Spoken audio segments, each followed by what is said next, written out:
Las Vegas. Today we're talking air conditioning, getting your air conditioner ready for the summer, which is already upon us.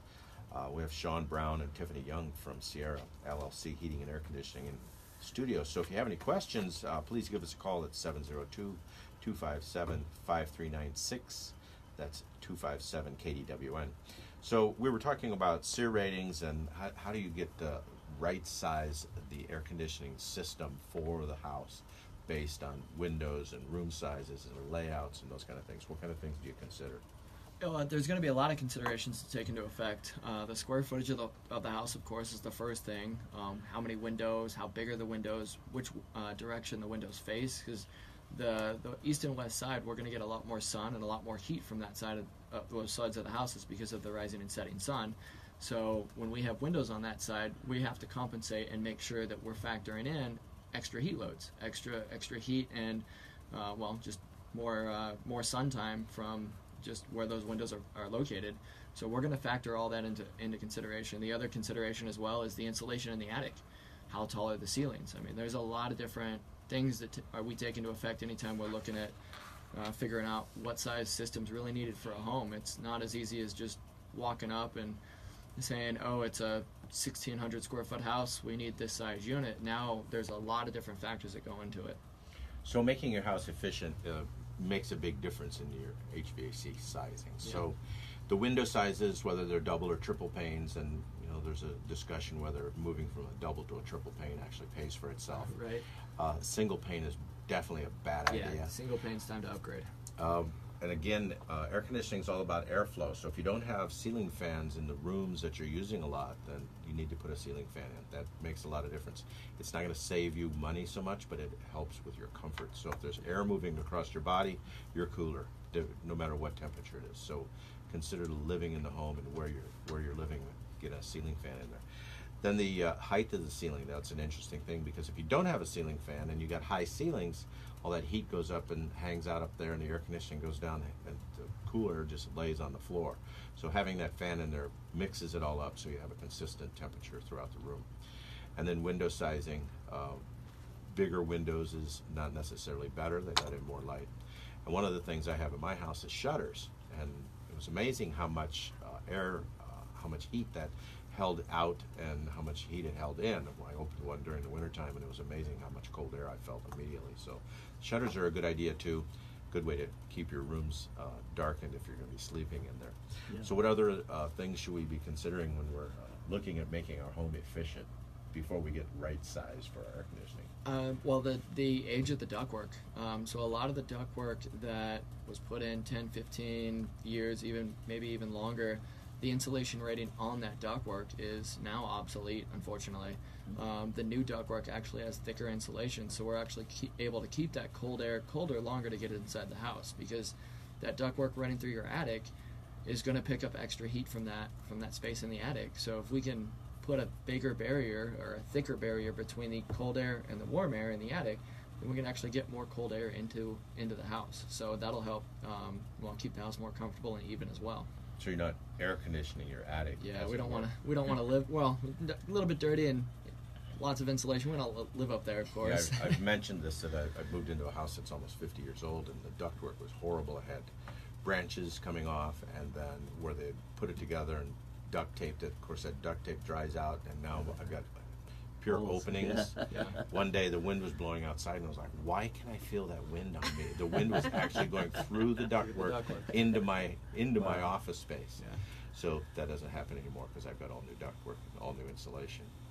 Another thing is pop your heads up above into the attic, above that little doorway in the attic. See how much insulation you have. Yeah. It should be at least a foot deep, and preferably up to 18 inches deep. And then there's different thoughts of what kind of insulation, whether you're using cellulose or fiberglass or rock wool or whatever it is, or batting. Yeah. But make sure you got plenty of insulation. It's well worth the price of getting your house insulated. What is a life expectancy of an air conditioning unit? A standard basic system, you're going to get somewhere between 10, 15 years out of it out here, just because of how much runtime we have on it, especially during the summertime. The units are built, designed to be outside. So it's not something where we want to cover them up or try to protect them from the sun. They're built to be in the sun. It's just that the run time that's on them, turning on and off during the day and dealing with the extreme heats of 110, 115, it's going to age anything. So normally, a lot of what we're seeing is 10 to 15 years is really when the system starts nickel and diming you. You're getting repairs every year, and the utility bills are going up. You're still using the same amount of power as you used last year, but it's costing you more this year. And that's just because, well, the system's got to run longer. It's working harder. It's not able to keep up. You're having to turn the thermostat down to keep it more comfortable in the house. There's a lot of different factors that go into it. But that's normally when it's time to start looking at upgrading to something that's going to be more efficient, keep the house more comfortable, help cut down on the electric bills inside the home as well. Then, of course, there's the sealing of the envelope of the home. So you want to stand back and look through your doors and see if you can see light around the edges of your doors. Yeah. Those need to be fixed. There are new doors that are metal with actually have magnetic seals. So when they close, the magnet actually seals them tight, everything, which I need a couple of. So take a look at that. Look around your windows. I always say the best energy efficiency measure is a tube of caulking. Air infiltration is your biggest heat loss. So if you've got cracks around your windows and doors, that is costing a lot of money, way more than you would expect. Also, another thing, when you're popping your head above the attic, look up there, see if the attic door itself is insulated. It should have a foot to 2 foot of insulation on top of it as well. Another thing I need to do. We have questions from our listeners. Again, our number is 702-257-5396. Call and see if you can stump Shawn or Tiffany. Gee, thanks. Ducting, insulation, ventilation, we've talked about all of that. Stan said we should mention about grills. There are supply grills, which is where the air comes out of, or a register, and those typically have an adjustment on them so they can be closed or adjusted and kind of make them a directional airflow so you can change the airflow direction in your grills. Then there's the return grill. Those won't have a damper on them. They're just straight through. And don't mistake those with your exhaust grills, which are with your exhaust fans, typically in bathrooms and kitchens. So those are the different kinds of grills and or registers. Getting the ductwork fixed up, sealed is important. Air leaks in your attic. How hot's an attic get, Shawn?